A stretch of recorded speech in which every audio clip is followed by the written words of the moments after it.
for example, though, your undercover work in the FBI when you did that was very different, as you've told me, correct me if I'm wrong, than your undercover work in the Army. Because, as you put it, I think, in the Army, the end goal was boop, boop, they're gone, right? Whereas in the FBI, you're trying to get information and make a case and whatever. So what are you like when you're going undercover with less about yes, you're absolutely right on that side. But what I'm saying is, in my actual military position and job as a civil affairs officer, you're trying to understand and how to incentivize that person or that culture or those people to in fact help for a particular, and have them believe that they're helping for their particular good. Because if they don't help you, they become hostile to you. 100%. And you don't, it's much easier to have 15 people fighting for you than coming up with 15 people who have to neutralize 15 people before the battle can even start. That's right. And a lot of it, incentive, think about it, incentive sometimes is just this, it's just cash. Problem with that is you start seeing those people picked off slowly over time. Because they can be bought out by someone else. And that's it. So they go away. So we had to be really careful. And then there was a whole deal with, corruption within our military of realizing, getting down and out about the fact that, we're paying these people, they're providing information, then they're gone. What are you guys doing about it? So you know what? Fuck you. I'm taking the money. And that happened. That was a mindset that happened. So we had go forward a few years, and I had cases that actually came from that.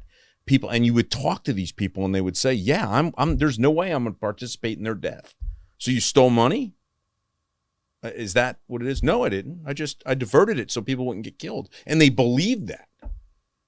Well, they convinced them. You're saying they convinced themselves to believe that more than anything. Of course, we all do that. We all rationalize our beliefs. Yes. But to your point, when it comes to the benefit of, it's all a cost benefit analysis. How much time and energy should go into understanding someone's ideological background, and what's the benefit you get out of it. Jim and I come from a world where benefit to the United States is everything. If it doesn't benefit us, then we don't really waste our time on it. And I think the reason that we've been successful in business outside of government is because we approach it the same way. What's the benefit to us? What's the service that we can provide? And if there's a positive, a net sum win there, then we execute. If it's net neutral or net loss, we're not going to waste our time. So many people out there, our culture, talk about cultural ideology, our culture in the United States has somehow turned into somebody else needs to do it for me. It's somebody else's responsibility to teach my children. It's somebody else's responsibility to keep my neighborhood safe. It's somebody else's responsibility to give me a job. It's somebody else's responsibility to determine if my skill sets warrant a college degree. We've outsourced so much of our life. We've outsourced to somebody else's systematic structure of approval. And who defines that systematic structure of approval? The state. Not the state of Florida, but the nation state of the United States. Amen on that. So I totally agree. So when you're up against that kind of enemy, honestly, sometimes the best thing to do is just to work outside of the system, which is why that's how we've chosen to operate. We work outside of the system, because then the system doesn't really know what to do with us. And most of the clients that meet us are like, you guys are outside of the system. We're like, yeah, we can do pretty much anything you want to have happen. We can find a creative way to make it work. But what if the same people who are perhaps funding you to do that are also funding the system itself? Isn't it just a never-ending closed circle? Here's where I get cutthroat. Do we benefit? Does the client benefit? End of story. That's it. And the thing I've learned a lot from Andy, and it's only been, you guys are working months, together. We know each, but money is the ultimate religion. But the thing that impressed me so much, and that has changed my style of doing business, and what he does really well, is his one thing.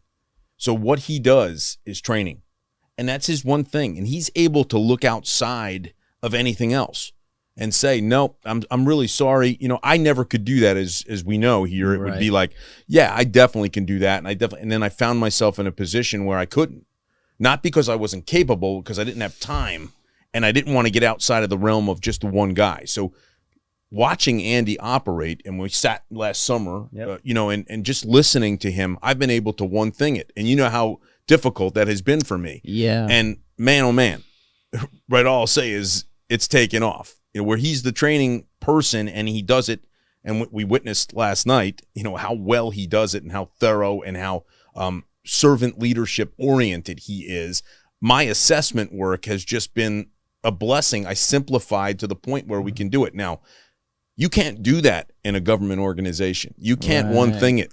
Even if you're in a certain, if you're in one area of the world or another, you still have many responsibilities. Even if you're talented, even if you're super talented at one thing, you're going to get moved around. Now they'll pigeonhole you in shit that's meaningless. They will do that, so you got to watch out. Well, they do that. You got to be careful. Why is that though? Because it's easy. Because there's no issues with that one thing. Put this guy. He's going to do all our computer, work. Yeah. Put him over there. He won't say anything. In the meantime, the dude's burnt out. He's miserable. He's been divorced twice. But you know what? There's never a problem that comes with the computer systems here. Ever. We never have an issue. And I was guilty of that probably a bunch until I started to realize, what's going on with so-and-so? He's miserable. So my point is, the one thing is your detriment sometimes in the Bureau, but also the fact that you cannot choose your one thing and move forward with it is the biggest distraction. It's the shiny nickels. You're either going to be a guy who wants to be on the headlines, or you're going to be a guy that's actually going to get things done. We have too many headline folks at the Bureau right now. Too many people looking for, I got to be this and that. And you see what's happening. You see the press we're getting. And rightfully so, we're getting it. So yeah, I think Jim and I we're not naive to corruption. We're not naive to conspiracy. We're not naive to the fact that the system is built for the preservation of the state, not the preservation of the people. We're not naive to any of that. But we also realize that our sphere of influence doesn't bleed into that.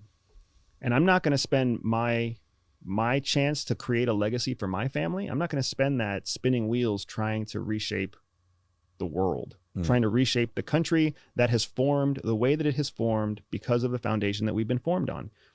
We're a giant battleship. We turn, our country takes changes. It turns, it evolves, but those evolutions are really slow. I'm not going to be the one that spins my wheels trying to turn it. And I think what we've discovered in business especially is that when depending on how you shape a business, it can be a freaking sports car. Speed up, slow down, turn on a dime, take off. Or you can spend your time trying to build a giant warship or a cruise ship. You spend 10 years building it, and then it still doesn't turn very well, right? And that's just not the world that I'm part of. Right. I'll End talk up like about John it. Kiriakou. Yeah. I'll talk about anything that folks want to talk about. If I can contribute, if I can collaborate, I absolutely want to contribute and collaborate. But the truth is, I go to sleep at night just fine with the fact that our country's in some kind of decline right now. I can't fix it. Yeah, you speak really bluntly about that. And that's one thing that I think it almost like all the same people who call you out for still being active CIA or not a real spy or something, they then hear that and they're like, well, right. Yeah. Well, giving up control. I mean, we have lived a life of control from our service academy days through our service, through, our time in the government. And it's so nice to give up that control in many ways in your life. And, not to get spiritual or whatever, give up control and everything seems to fall into place, right? We weren't built for that, but we're able to do it. I find the best part of this whole conversation is that an Air Force and an Army guy are using Navy, kind of ships to explain our points. It's because the only place we can find real inefficiency, the place we can find real inefficiency is the Navy. I had a guy in here last week who was a Harvard scientist. He had a master's degree from Harvard, doctorate, I think, from MIT, and he was hired by DARPA. He was part of a headhunting thing, and he got picked to work with DARPA to develop all kinds of weapons that he said he couldn't talk about a lot of them, but he could talk about some of them. And he was talking about he's made this his life's mission, is to help people with this directed energy brain problems people are having, which is quote unquote Havana syndrome. And I try to research it. I try to actually do like a 2-day deep dive on it. And it's split down the middle. There's so many people online that say that these are just crazy people. Like these people are like that worked in the embassy in Cuba, like conveniently had a headache and a hangover, and now they want to try to take all this, these benefits, claiming they have some sort of fucking covert CIA weaponization thing that happened to them from either the Russians or whether it was our weapons or Russia's weapons. And they claim it's just, like woo conspiracy shit. And then there's a whole nother group of actual like former officers of CIA or FBI. There's actually an article that just came out last week of an FBI agent I sent you this article. The FBI, the new FBI bureau in Miami, one of the guys there just got diagnosed with quote unquote Havana. I forget what the actual medical term is, directed energy. Do you have any experience or knowledge of anything like this? So I know directed energy weapons are real. They're very real. They've been experimented for a long time. They're fraught with issues because our technology isn't good enough to be able to hone the directed energy. So it's dispersed and it's unpredictable and it's unreliable. So for sure, directed energy weapons are something. Microwave energy weapons and other types of directed energy weapons have for a long time been real. Now, whether or not they're what's causing Havana syndrome, that's the real question that people have. Have they been actively weaponized and deployed into the field? For me, I've got peers and people that I trust at CIA who are claiming these symptoms, and they have no reason. There's no win for them. Like, you guys don't know the culture at CIA. The culture at CIA is you don't walk around claiming that you're hurt with a headache. That's not, you're not a warrior if you walk around just complaining about a headache, or if you try to fake that you have a bad knee or something like that. Like, the culture is hardcore. The culture is anything that is required to keep America safe, we will do, and we will bear it as silent sentinels. That's the culture. So if there are people at CIA saying that they have this common symptom, I believe them. And I know that energy directed weapons are real. I trust the people at CIA who are saying they have symptoms. I'm going to say there's a guy who has graduated Harvard with multiple degrees who's saying that they're real, and he's dedicating his life to solving the problem. I'm going to say it's real. I'm going to say the idiots on the internet who have an opinion about how it's not real, they don't have a stake in the game. So from my point of view, they can go to hell. The people who have a stake in the game, that's where I'm going to gamble. He's also saying he's interviewed over 2,000 civilians who claim the same exact symptoms. Which would make sense in the U.S. Which would make sense if it was truly a direct energy weapon, because they can't be controlled and directed. So you've got all sorts of bleed over and all sorts of collateral damage. You speak, brother. I mean, I don't have personal experience with knowing folks. I'd love to see who the Miami agent is, because I know that office pretty well. I texted you the link I'm earlier. wondering if they were these folks that had it happen in Miami, or were they over? This is the Gitmo. This is the article right here. Go back to the top. Is that one of them? No, this is not. This is not the right one. I gotta text you the right one. This one came out a week ago. I'm with Andy on the side of, if they exist, and we know they do, and we have somebody that's confirming that, who's educated, and we have people within the organizations that we work for. There's guys that are dying from the pile, and they're not making it up. Yeah. You know what I mean? So I look at it and say, hey, look, and it's not.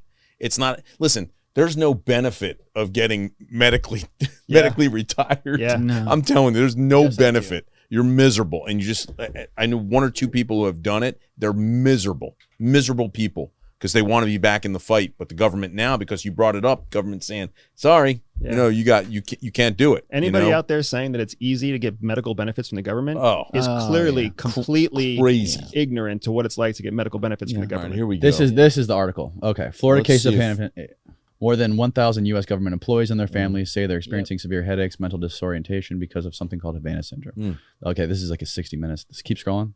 Yeah, so I guess there's like some sort of so the FBI won't talk about it. Like, I guess they reached out to the bureau to get some sort of official comment on it, and no one will comment on it. Well, that doesn't mean anything. It's just they're saying it's a quote unquote cover up. Yeah, of course they're saying it's a cover up. If you send a media inquiry to CIA or NSA or FBI, it better be something extremely important and relevant to their normal line of work if you expect the one or two public affairs officers to find that one request out of the 10,000 they got that day and take the time to respond to it. Right.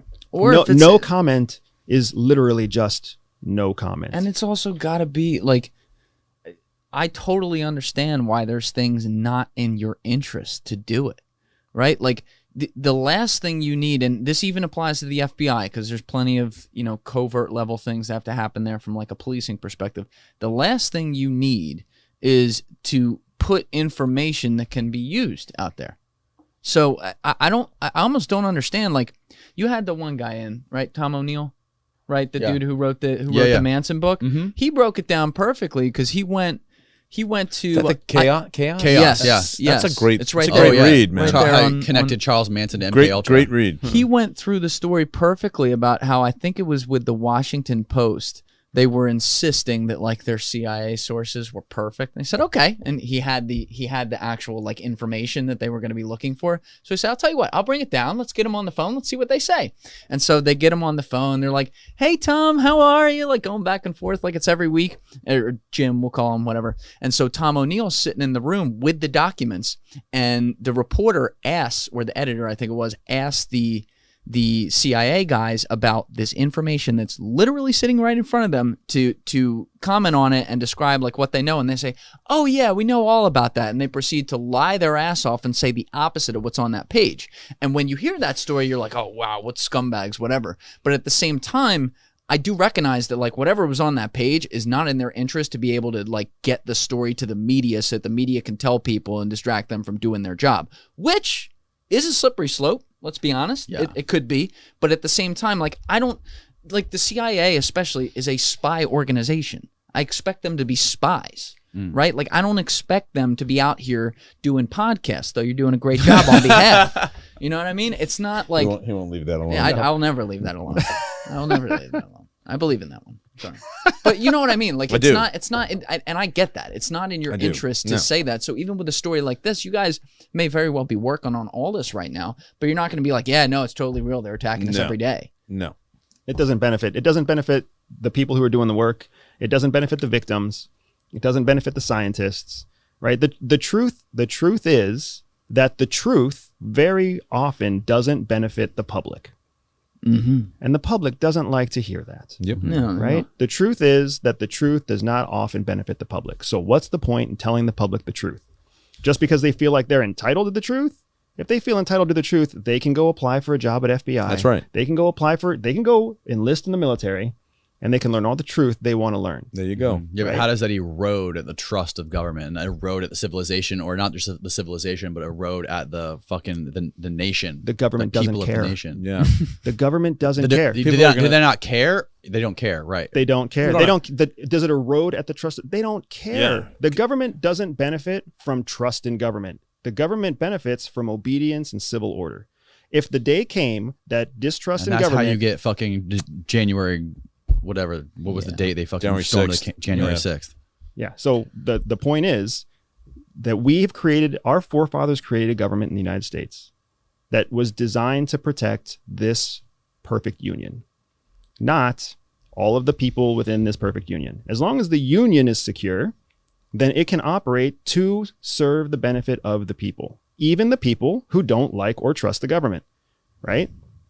So who does the government prioritize? It prioritizes the person engaged in civil governance. The people who vote get a say. The people who pay taxes get a say.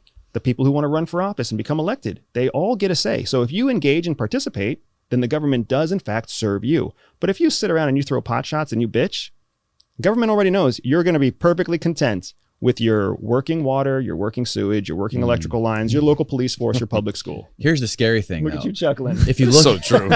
if you look at media and the evolution of media, it's moving away from the people that are in control of pushing the narratives. It's going more into the hands of independent creators who can speak their minds and speak freely and have conversations like this and talk about all the fucking deception and all the lies and all the dark, sinister things that the government has done. And when it starts to go more and more that way, well, the problem is they're financially incentivized to do that more.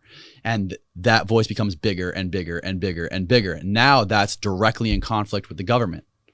What happens after that? It is, but you're giving people what they crave. Yeah. You know, we can't do that as government servants. Yep. I can't sit and talk to somebody about what they crave, what they really want to know. Oh man, was there anything? And it's cliche for us when we say we really can't talk about it, but sometimes we really can't talk about it. You know, it's our livelihood and our well-being that goes on the line. Should we do that? Mm-hmm. But what you guys are doing, which I think is beautiful, and it's the next level of where we should be going for independent. There's no independent thinkers until these things came along, right? So Right. people are never really investigating their own mind and saying, what do I really think about that and why? Now you're showing the structure for how to do that, with guests, but what you're doing together, what you're doing separately, what other people are doing. There are not a lot of independent thinkers. And I'm talking very well-educated people who the last thing they watched or saw is their opinion. Have you ever heard of the 80-20 rule? Yeah. Yes, I love that. of course. Yeah. Yep. So the 80-20 rule applies to everything. It's mathematically Yes. sound. So that means it applies to all of this independent media that you're talking about. Yes. Of the 100% of people who are listening to this conversation right now, 20% of them will learn something new and take action. 80% of them aren't even paying attention right now. Maybe they're looking at the screen right now because I just called them out for not paying attention. Right. But 80% of them aren't paying attention. We are not here to talk to the 80%. You're not doing this work every day to talk to the 80%. We are all talking to the 20%. And then if you look at just the 20%, of the 20% that listen and learn something new, of that group, only 20% will take action.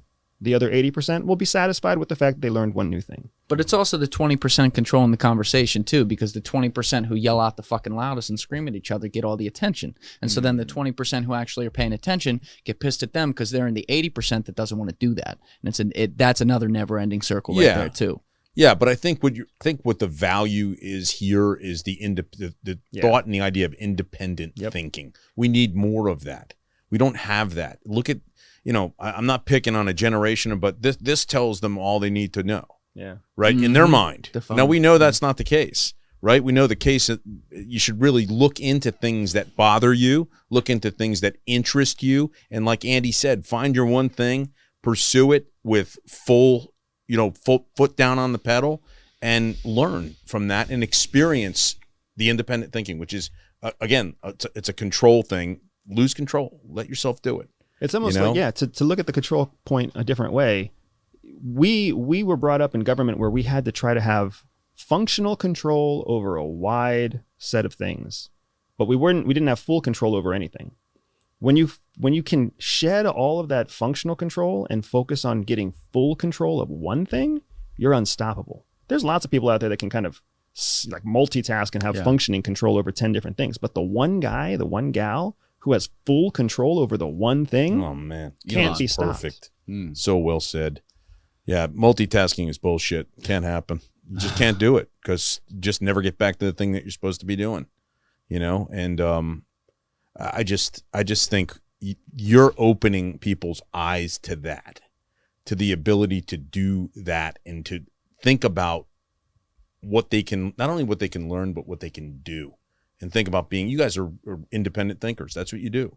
You question things, but with background that's significant. We don't agree with your questions. We don't agree with your point of view sometimes, but you still run a platform where we can basically sit here and make fun of Julian's tin hat. Right. Exactly. Right? And you can sit here and tell me all day long that I'm lying to you about not being current CIA. Yes. That's the kind of thing that That's right. doesn't get to exist in And the other people channels. that bitch and moan, what we're talking about, the people that are complaining all the time, this didn't happen, whatever. There are people that don't have that independent thought. So what is their one thing? Bitching and moaning. Bitching and That's they're what so they do. good at it. And they're great at it. And it's instant gratitude. It's instant satisfaction. Oh, did you see what I said? And that dude said, okay, but what did you accomplish by having that instant, gratification? Nothing. Yeah. Nothing. You're back in the circle. So think about Back on the it. I treadmill. find this fascinating because I love watching your guys' podcast continue to grow. And congratulations on both you. Oh, it's for awesome. Continuing to grow. Yeah, Thanks. that's One of my fantastic. favorite things to do is to look at the comments on one of your recent videos. The last, a video from 2 weeks ago. And I know you're laughing, Oh Julian. yeah, they're Because great. when I look at it just to see how many people are making comments, because that's an indicator of engagement. And then after I see how many people, I'll open up and just kind of scroll through it to see how many are positive comments and how many are negative comments. The vast majority are these negative comments. Yes. Right? Trash talking the guest, trash talking the host, trash talking whatever else. What I think is awesome is that you guys see those comments the same way I do. People are feeding the algorithm to make YouTube realize that your interview that you just did is interesting to people. Oh, it's great. So then Yeah, as it's they're amazing. pissing all over us, they don't even realize they're adding fuel to the vehicle to make it reach more people. 80-20 rule applies. The more people it reaches, 20% of those people are the right people. 80% of those people are going to piss and moan about it, make a comment, fire it up, get it to more. Generate it to the next level. Yeah. Yeah.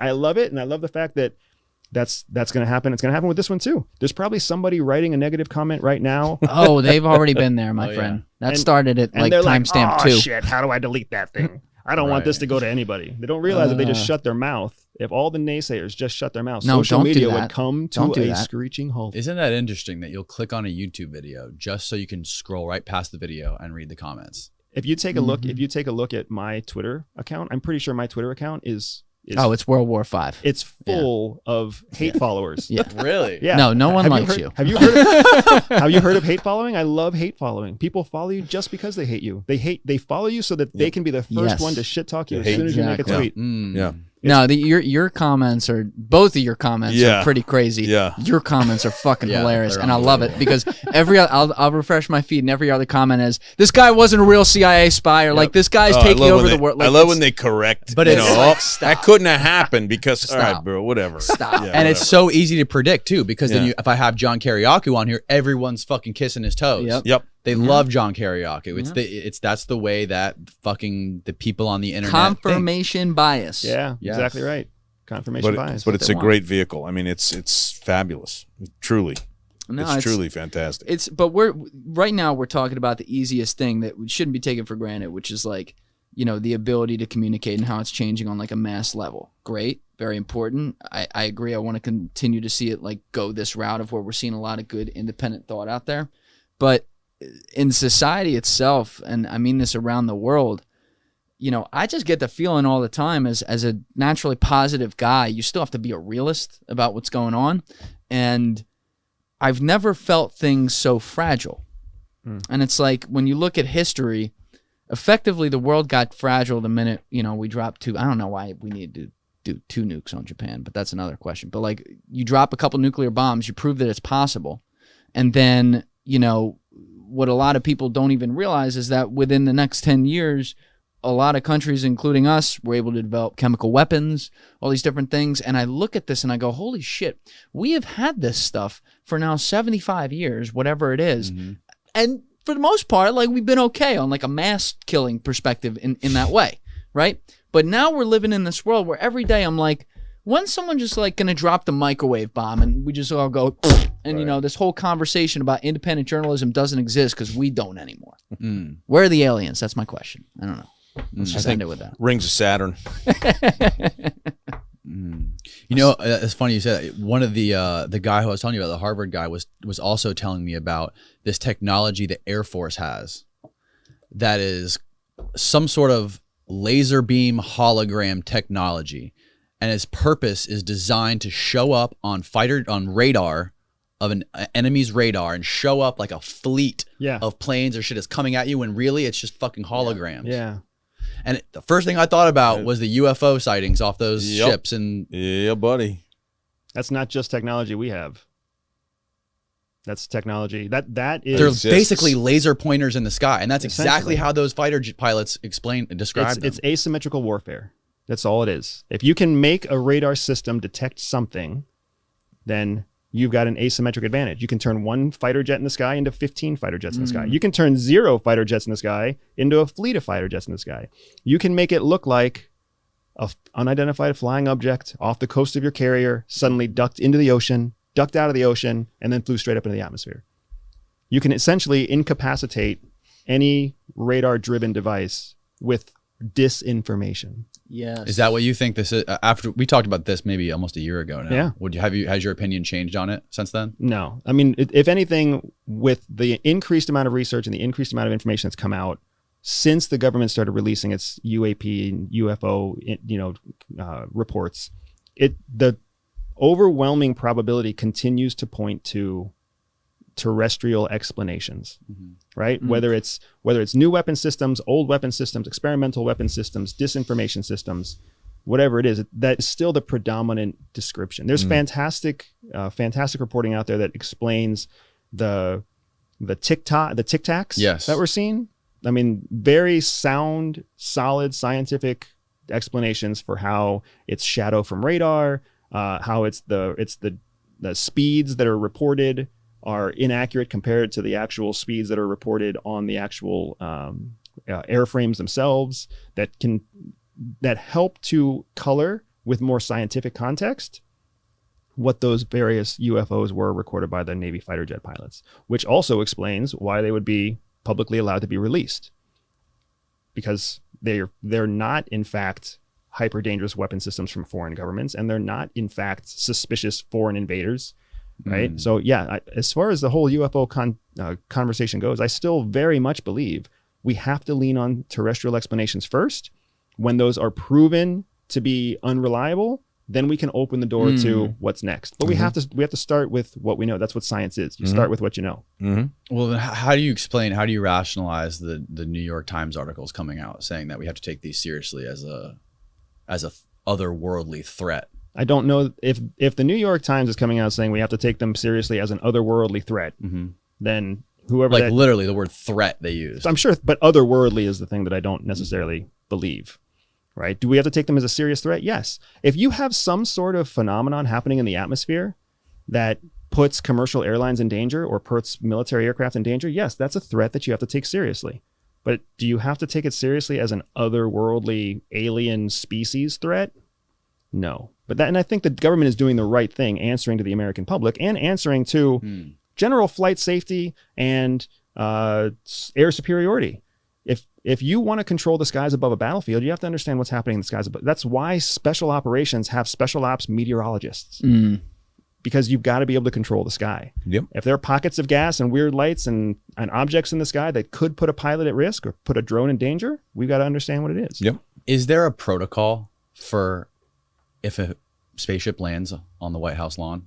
Is there a government protocol? Somebody got paid for that. Had to happen. Someone in Deloitte. No doubt. Yeah. Sleepy Joe wasn't aware. What would that protocol be? I don't know what it would be, but I was thinking, let me go back to the last bit of conversation. So if you think about TWA 800, now we interviewed. I was just going to bring that up. I love where your head's at. We interviewed, so TWA 800 sometime in 95, I think it was July of 95. There's a commercial airliner coming out of LaGuardia Airport, heading to France, packed. It's a 747 packed. There's probably 300 passengers on it, and it shot. Well, I won't say it shuts down. It blows up in midair about 13 miles off of the airport, and everyone obviously dies. It splits in half. The soccer. Or is there students or something? Students. That's right. It was students going over to some type of summer youth week in France. Yeah. So, and you worked this case. You were investigating this. So we put this thing back together over the course of a year, and there's clearly a missile shot in the side of it. The explanation that the center gas tanks on the 747 were not locked off. So they're supposed to be locked off so they can't pass wing to wing. They can only take the fuel that they have in either wing, and the pilot can go ahead and, switch out. So the explanation was, there was a little bit of a seal that was not working, and it opened up, and the thing blew up in the sky. I think we interviewed every certified 747 pilot in the United States, who all said that that's impossible, that could have happened.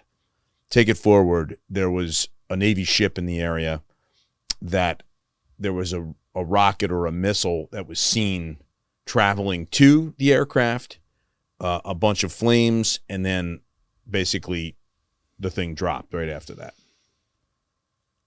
Let's take the technology that we just talked about.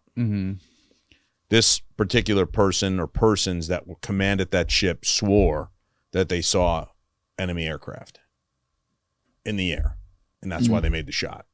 Now, that's gone. You can't find that anywhere, just like I hate to say this, but just like some transmissions with a couple of fighter pilots as 9/11 was happening, who supposedly may have caught up to the Shanksville aircraft. I don't know that to be a fact, but you can't find anything on that anymore, but it was out there. The transmissions and everything. Yeah, I heard about that. In fact, those guys interviewed on Nightline, the two pilots.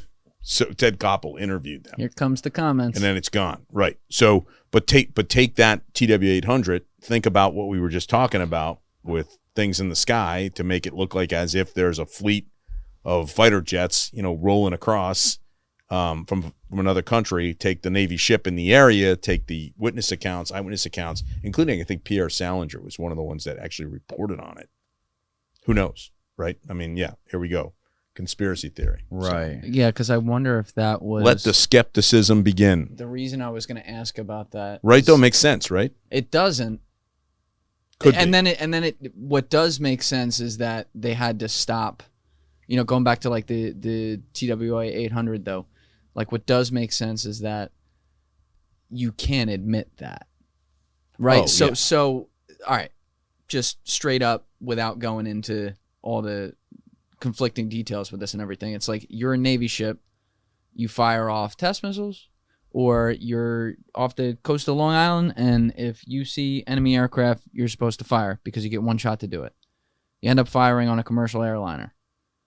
We all know what kind of hearings would happen in D.C., the regulation and what you wouldn't be allowed to do anymore. And so from a cost-effective perspective, which is a very callous way of putting it, there's no reason to say that the military, the Navy, whatever, wouldn't make an assessment there in coordination with the top levels of government to say, look, win some, lose some. This is an L. Public can't really know about this, and we're going to move the fuck on. And then they shut down your investigation. And again, that's a tough one because if there's no malice with it, which I guess we'll never know, but I have no reason to believe, like, why would you shoot down a bunch of students going to fucking France? You know what I mean? Like, there's no malice there. No, absolutely not. Then the bigger picture of, like, That's just all me right, thinking out loud about kind of tying together. Right. You know, as we do so well. The agency and the Bureau, we connect dots now together. Have you ever seen the documentary? What was the documentary I told you to watch about 9/11? Yeah, it was like 4 hours. It was 9/11, the new Pearl Harbor. It was a 4-hour documentary. They take. I'm sure a lot of it is bullshit. Yeah. But they go deep on it. Like they interviewed, I think it was like 400 Boeing pilots and Boeing engineers. This is just one of the things they had in there that stuck out with me the most. They said that those Boeing jets could not fly at that speed, at that low of an altitude, without the wings ripping off. I got a theory on this. What's your theory? Call it the Julian Dorey. No, I'm just fucking with you. No, but like looking at the 9/11 thing, because you were there that day. You're another person there that can speak to this.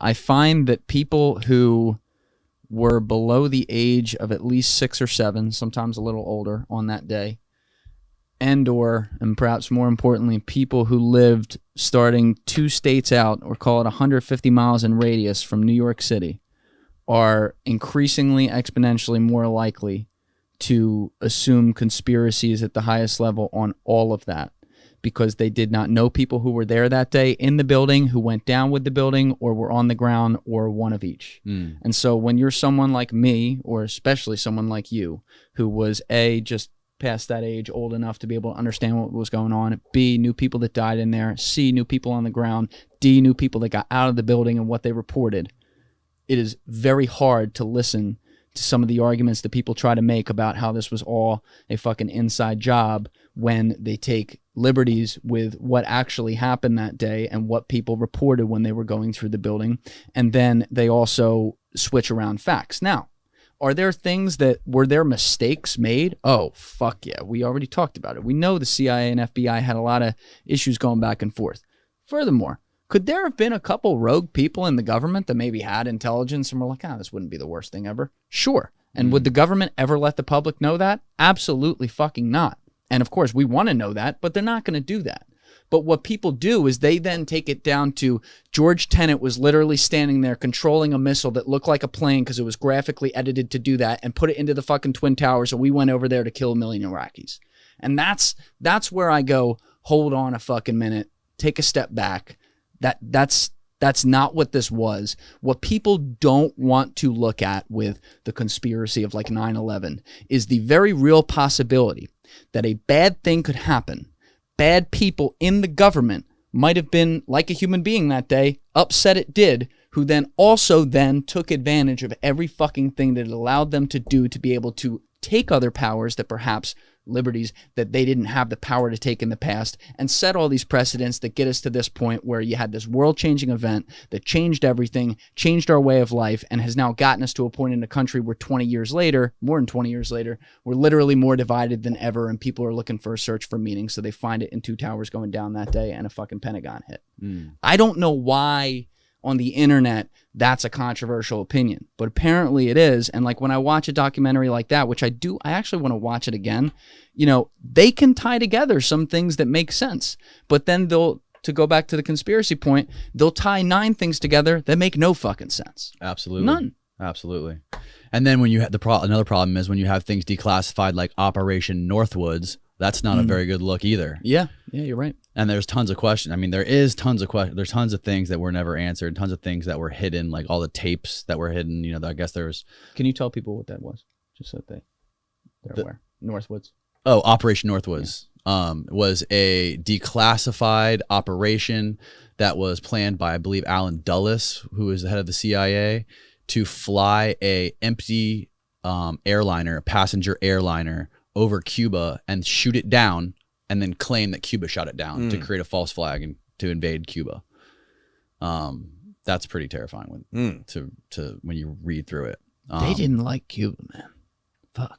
Yeah, that was during the whole Kennedy thing. Yeah, and Kennedy is the They one. didn't like Kennedy him was the either. one who shot that down, right? Or who ended that? Oh, here we go. We got the fucking. Oh, there we go. 13 March 62. You write this, Jim? I was my first document. So just so you know, random admin geek insight. So if you look at the classification at the top, please zoom back out.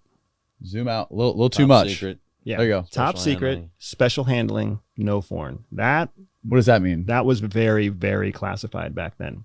TSSH, right? That top secret is by itself. It means you can only see it if you have a top secret clearance. Special handling is above special compartmented information. It's a subset within special compartmented. So if you have SCI and access to special handling, that's what special handling means. So if there are 10,000 people with a top secret clearance, there might be 1,000 with SCI. There might be 100 with special handling. And then the no foreign, it means no foreigner is allowed to see this. Oh, wow. And that's specific because it means this cannot be seen by any American allies. No Canadians, no Australians, no New Zealanders, no Brits. So that's what the no foreign means. So this was very, very classified, if that was the original classification. Fuck. Yeah, so it's pretty... And it's still, I mean, not many people know about it.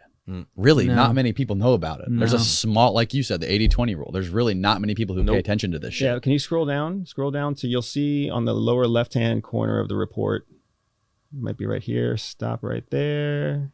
No, keep going down. Yeah, I'm looking for, stop there a second. Nope, go back up. Top secret. How did we get this? 69,321. Who leaked this? I don't know. That's a good question. It's not a leak. If it's unclassified, Yeah, it's not a unclassed. They leak. released Oh, it. they It was did probably unclassify. taken to a reading room. Yeah. Yeah. NSA archive too. Now, how do we get all this stuff on fucking Kennedy's assassination? There's a reason that they was unclassified extended. Yeah, that was extended. What? There's a reason. Oh wait, they unclassified no, that. that's I what does wanna that know when say? they did it. That's 21 What would May. happen? Reviewed by JCS All right, on so May of 21. 84. All right, If you were like, we all want to know. We all want to see the Classification document continued. On Yeah, JFK, there it is. right? Yep, So continued after 84. yep. Let him. Yeah. Let the word go forth. This document does not have the proper markings, Eric. What were you saying, Julian? I'm saying if we all wanted to like not have any consequences for anything and like just kind of like know, we'd all love to see the JFK document, Yeah. Oh, yeah. obviously. But like there was a second shooter on the grassy knoll. No doubt. There's a 99.9, actually 100,000% chance that person was traceable to individuals in 4 different layers, 3 different layers, 2 different layers, 1 layer and a fucking mobster removed from individuals at the CIA. And so even if it were rogue elements there, if you release that document 60 years later tomorrow, and it says that, the trust in the CIA is gone forever. It doesn't matter if 60 years ago, it's like, oh my God, you guys whacked the president. But there's no treat. What Andy's saying is it doesn't matter if there's trust or not. What would happen? What would be the implications on society if we all found out? They said, okay, yep, we plotted to kill Kennedy. We whacked him.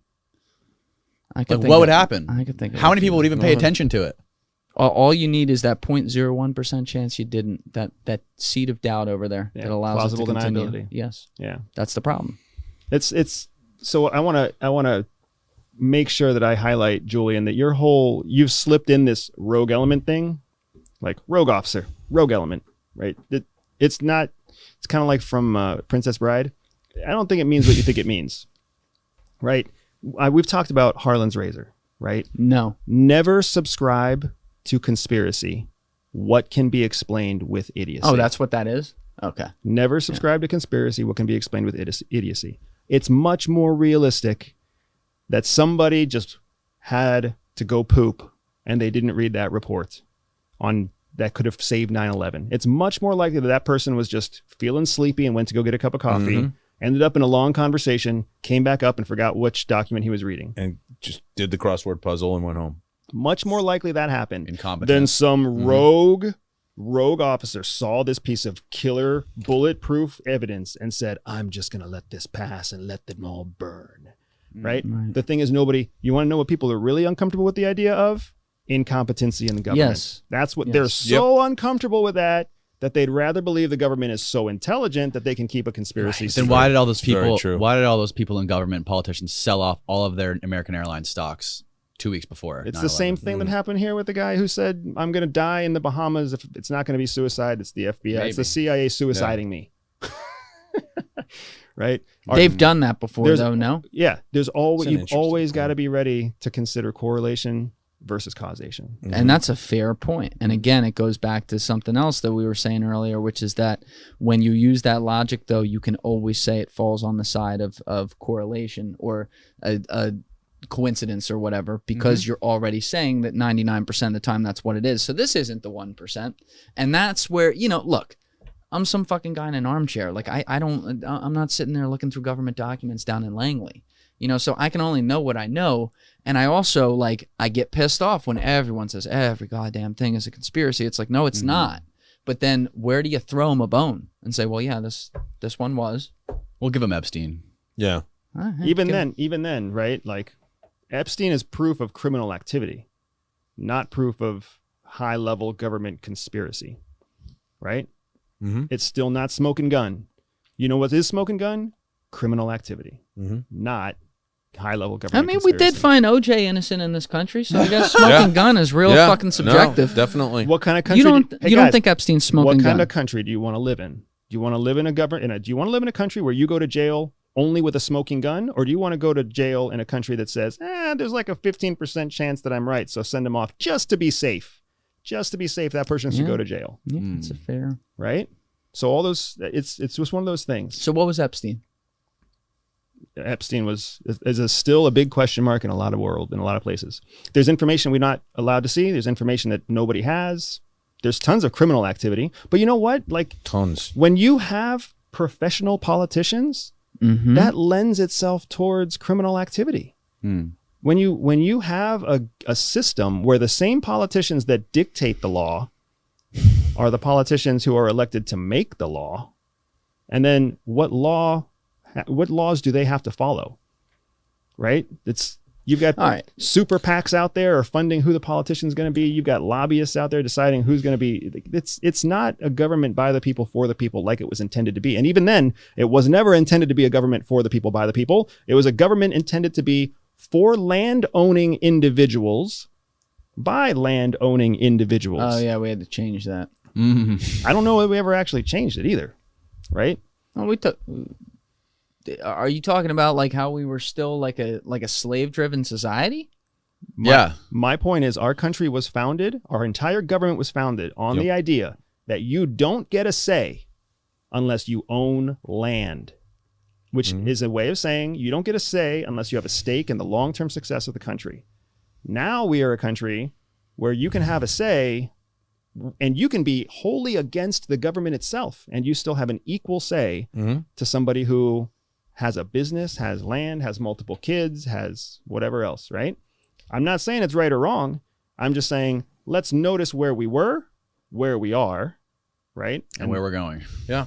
Ideally, where we're going. All right, let's their vote's as good as anybody else. For a second, let's play a realistic, not realistic, something that definitely has happened as far as where intelligence has been used through criminal enterprises to be able to get information. And let's remove Epstein from the equation. Let's say that you are government A. This could be pick any powerful government in the world, US, Russia, China, France, Britain, Israel, pick any one of them. And you are sitting in a room. Let's say you're sitting in a room in the mid-60s right now. And you are saying to yourself, okay, we are focused on the survival of our country, not 10 years from now, not 50 years from now, but 1,000 years from now. Okay. And that could also include, you know, every country I just named is an ethnicity too. So let's even include that, perhaps with the exception of America in a way, obviously. But like, they're looking for the survival of their people to be able to have a place in the world and not be threatened in the future.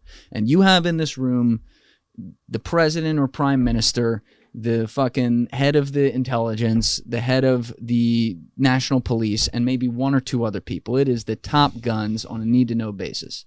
And you say to yourself, okay, what's the best way for us to be able to survive? Well, it's to have leverage. It's to have a need so that other people who aren't like us from other places have to help us out when we call upon them. I think this is going to go a lot better if you don't answer your own questions.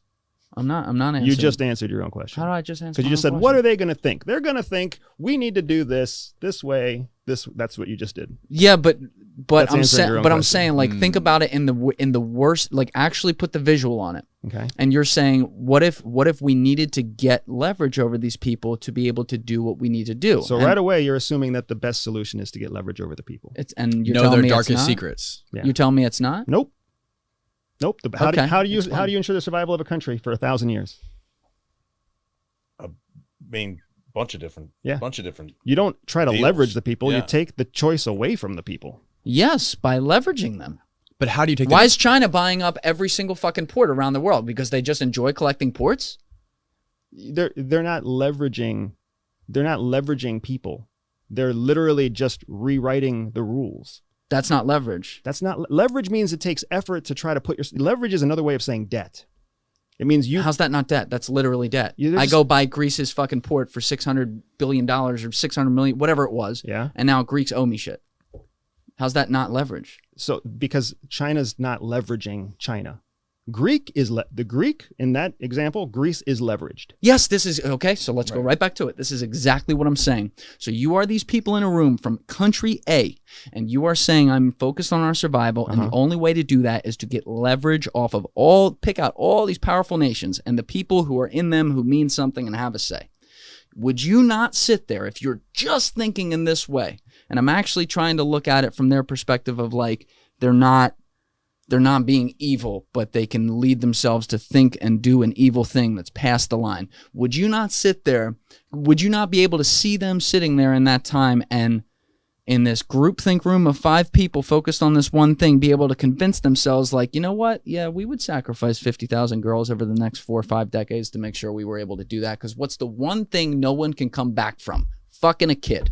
It's the one thing you can't come back from. O.J. Simpson's out there tweeting and he fucking hacked his wife to death.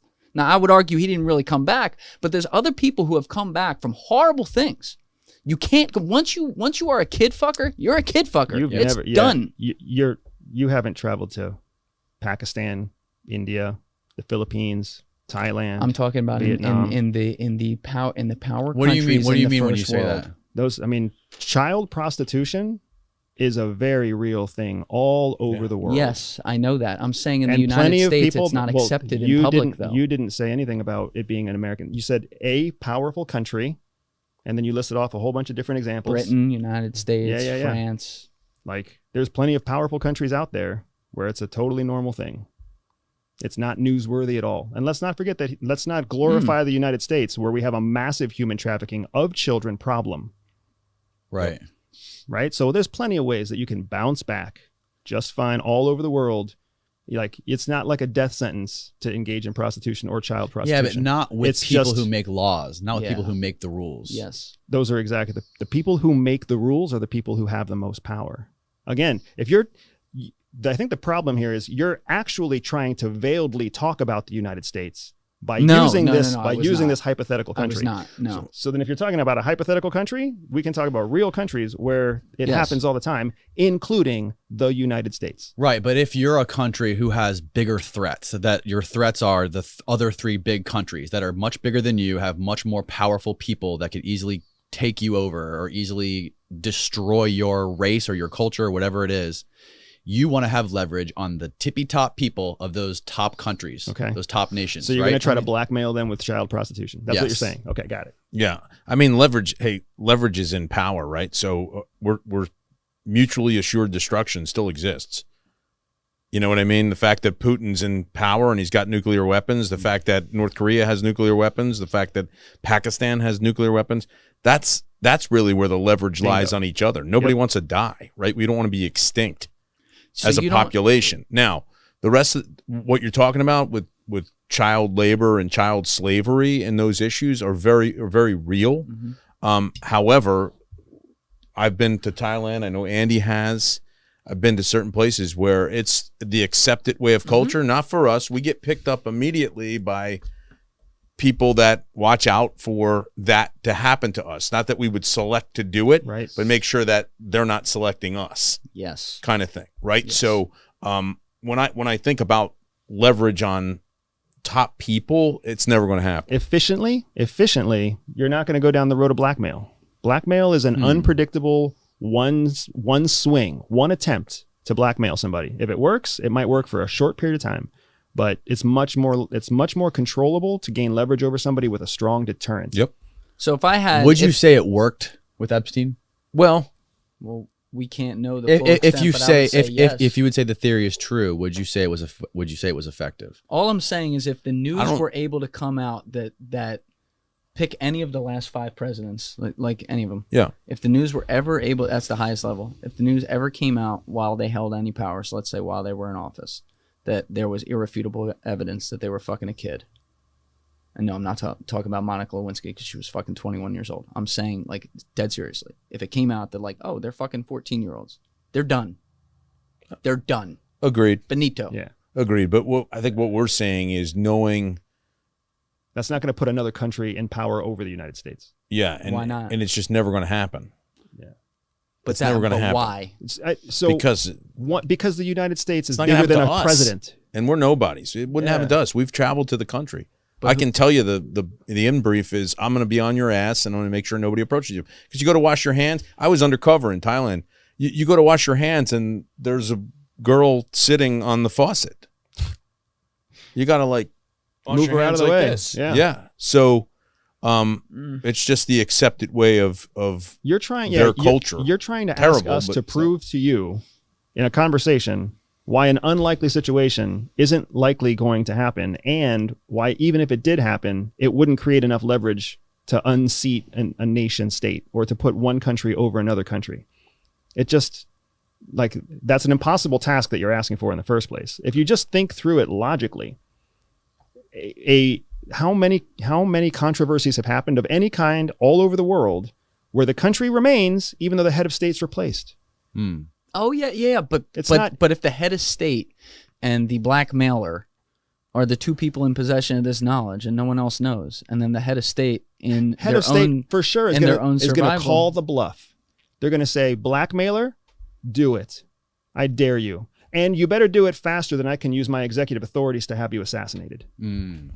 So if I have video of that dude. Deep fake. You prove to me it's not a deep fake. All right, in 2000, how could it be a deep fake? Prove to me that it was from 2000. Right. No. I'm saying, like, let's literally go back 20 years ago, not in 2022. Who's got the burden of evidence? You could easily make a video look like it was shot 10 years ago. Correct. I'm saying, so like, let's go back right now. Do you see what this happened? Julian, do you see what you're doing? You are now artificially creating the confines of the exercise to tighten it up to a place. Because you're looking for something specific. You're not having a hypothetical conversation. You're digging for some kind of specific parallel. You're not having a true hypothetical. I think the leverage, I think you just can't. I know where you're coming from and I get it, but the leverage just isn't in that particular piece. Deterrent is everything. Just blackmail is the weakest leverage in the world. You can come out and just say, okay, an admission, just come out. Listen, I made a mistake. I didn't know she was 14. Yeah, I had no idea. How many judges have we had say that? And you have a million people come behind you and say, he really didn't. He's really in care. It goes away. Right, but when you fight it, that's when it becomes leverage. When you continue to say, what are you going to do? Like, take it to another level. The person I don't know if I was telling you guys, one of somebody I know, had an instance where with gift cards, hey, I'll fix your computer. If in fact you just go out and buy me $5,000 worth of Sephora gift cards. At the end of the day, as long as you come clean at that point and say, oh my God, I had no idea what was going on, whatever, it goes away on a different level. you know. And it's the same thing. Hey, I know you're saying this, but he didn't do, you know, he didn't know, he didn't do it, prove it, whatever. I know it's just not goes away. I know it's not comforting. So you're seeing it's it. not No, at least you're taking. You're not playing word jujitsu with what I said. You are taking, and that's exactly why I brought it up. You're taking what I said and you're extrapolating it into these very real hypothetical situations, and I can accept that because that's why I'm asking it, because it's like, would this have that type of power? Yep. And you're saying hypothetically in a lot of situations, not necessarily. Correct. Okay. Right, but couldn't it be useful on a smaller scale? And couldn't it be used for influence? Like, just say, okay, Clinton, to a certain point. Clinton knows he was in your house, fucking getting a massage and a rub and tug from a 14-year-old. I think I'm not going to say it. I'm not going to bring it up. But next time I ask you for a favor, you're going to know subconsciously that exists for a certain, so it has a shelf life, right? Because eventually you're going to come to the people that you trust and say, "Look, I might have got jammed up. Yep, I might have done something stupid," and then it goes away, right? But there's a moment of uncomfortableness. It's like anything, any of our relationships. Something happens. You know what? I screwed up. The other thing, it goes away. There's nothing you could say after that. The biggest reason why this blackmail has a shelf life is because the person who becomes the blackmailer, at some point in time, if they choose to execute that card, now they have to publicly explain why they held that secret for so long. That's the shelf life. But here, so I guess my point is they don't want to publicly use that card. They just want to keep it as unconscious leverage. Correct. For a shelf life. And they better be perfect. Yep. In their world, because deterrent, what we're talking about, mutually assured destruction. Yep. I can guarantee you, you give me a couple of days, I'll find your piece. And then and that's a lot of times that's what may happen, that we don't see behind the scenes with a guy like Epstein. So when you know what I mean, like what did we kind of show him that may have been, well, we know what we showed him a noose, you know, I mean, basically, but well, I'm not saying that anyone did it. I'm just saying that's kind of what happened. You know, where were you that night, Jim? Yeah, there were. What was Epstein? What was Ghislaine her dad? What was the story with her dad again? Well, her dad is. Did she hold the black book? Did she have the book? Asset, I think so. Yeah, she had the book, right? He was a Mossad asset, and he was the biggest. He was the biggest like media guy in where was he? He was like in Britain. In Britain. And it was all a house of cards, too. He actually left a giant fraud for his kids when he died. Right. He was like the Rupert Murdoch of Britain. Yeah. But even look at client number 9, right? That guy's lived, what was it, Elliot Spitzer? Was that his name? The mayor or the governor of New York? I mean, that goes away. He's thriving. And the woman is thriving. A hooker? Yeah, Ashley Dupree. She's thriving. She lives down at the Jersey Shore. Owns her own stores and hangs out, married like top money, you know. She was one of the victims, right? No, she was the hooker. Oh. she was the one, client number 9. Was she her made girl. money and took him down. Yeah. Oh, wow. Yeah, look what happened to what's the prince's name that did the interview, the fucking interview? Prince Andrew. Prince Andrew. Prince Andrew. Oh yeah. The forgotten prince. Oh yeah. I don't think he's like the brightest bulb. No. I don't think there's a ton going on up there. Might have been some of that like royal ancestral. They told him he was a prince. He came out in purple. Like, no, you're not that prince, bro. That kind of prince. You're actually a Velvet. prince. Oh, all right. Sorry. All right, we ride a guys. motorcycle? That was 3.5 hours. It was 3.5 hours. Andy, I don't want to make you late. I appreciate you, brother. Thank you guys so much. Thank you. Yeah, thank you. Both of you guys. That was great. Keep up the good work, man. Yeah. We love it. Tell the people listening where they can learn more about what you guys are doing. Yeah, if you want to find me, you'll find me at everydayspy.com. You'll find me on my podcast, the Everyday Espionage Podcast. And if you're on social media, you'll find me everywhere at Everyday Spy. Awesome. J3 Global for me. I just did a new website. Check it out and give me your input. And also on LinkedIn. LinkedIn is really where I shine. So I'll see you on LinkedIn. Look me up, friend me up, send me a message. And the Trend to Fire podcast, soon to be the Julian Dorey Experience. It's not going to be experience. Are you fucking kidding me? The Julian Dorey podcast. There will be a name change announced early next year, I think. But all linked below, guys. Now it's Trend to Fire. Don't want to spoil it. Yeah. Sleep tight, everyone. Thanks, guys. Thank you guys for checking out this clip. If you haven't already subscribed, please subscribe and hit the like button on this video. It is a huge, huge help. And if you'd like to check out this clip's full podcast episode, that link is in the description below or right here. And finally, you can follow me on Instagram and X by using the links in my description below.